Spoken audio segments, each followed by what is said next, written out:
Okay, the U.S. Senate is pushing a strong bipartisan effort to establish new provisions over TARP fund allocation. Republican Senator Judd Gregg from New Hampshire was just called on to join a panel to ensure the right regulations are put into place. He joins us now live in a first on CNBC interview, along with CNBC chief commentator Bill Seaman, who led the Resolution Trust Corporation back in the 1980s. Welcome to both of you. Senator Gregg, are you happy with how the TARP is progressing right now? Well, happy would be a difficult term to use in this economy. Yeah. But I do think the Secretary of Treasury and the Chairman of the Fed are moving appropriately. I believe the decision to inject capital was the right decision because it simply would have been too difficult to get up and structure the purchase of the non-performing assets in the time frame that was necessary in order to stabilize the financial systems. We were looking at a systemic meltdown, and something had to be done quickly, and it was. Going forward, obviously, the Secretary has said that he's going to give the Obama administration a fair amount of running room by leaving $350 billion on the table.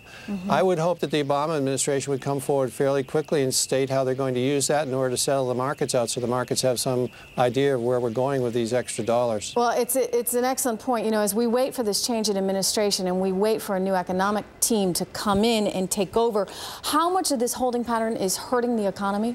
I think it's hurting quite a bit. It's not something we don't have a whole lot of control over. I certainly can appreciate the fact that President-elect Obama doesn't want to get in the middle of a problem that he can't really act on yet, and I can understand that President Bush and Secretary Paulson don't want to tie his hands by using up all the resources that are available.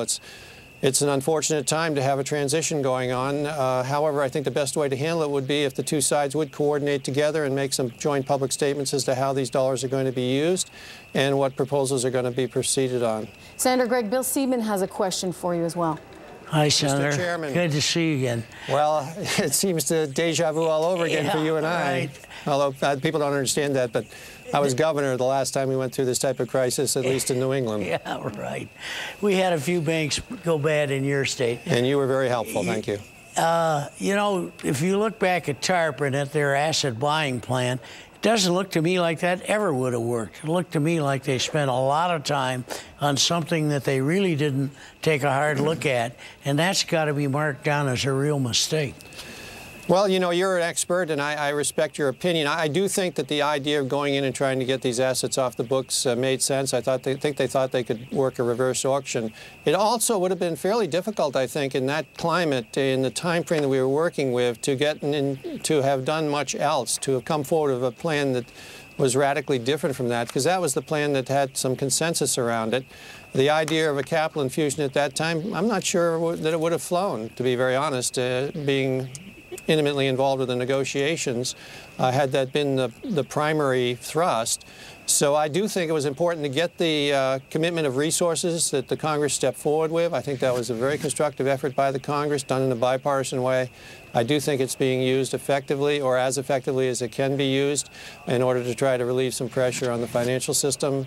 I am concerned about the transition here, obviously, and how the next $350 billion is used.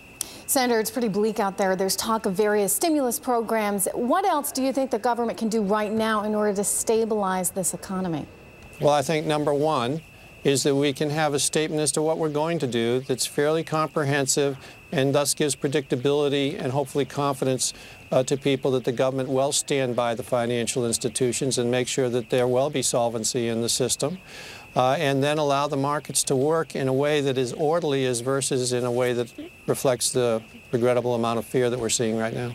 Finally, what's your thought on GM? Should taxpayers be bailing out GM because they're so fearful that we could see millions more job losses? Not unless we see some significant restructuring of those companies, both on the management side and on the union structure.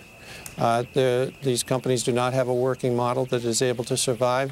It would be, I think, a mistake to get into them with public dollars. Senator Gregg, thank you so much. Great to see you as always. Thank Bill you, Seaman, Trish. thank you. Pleasure.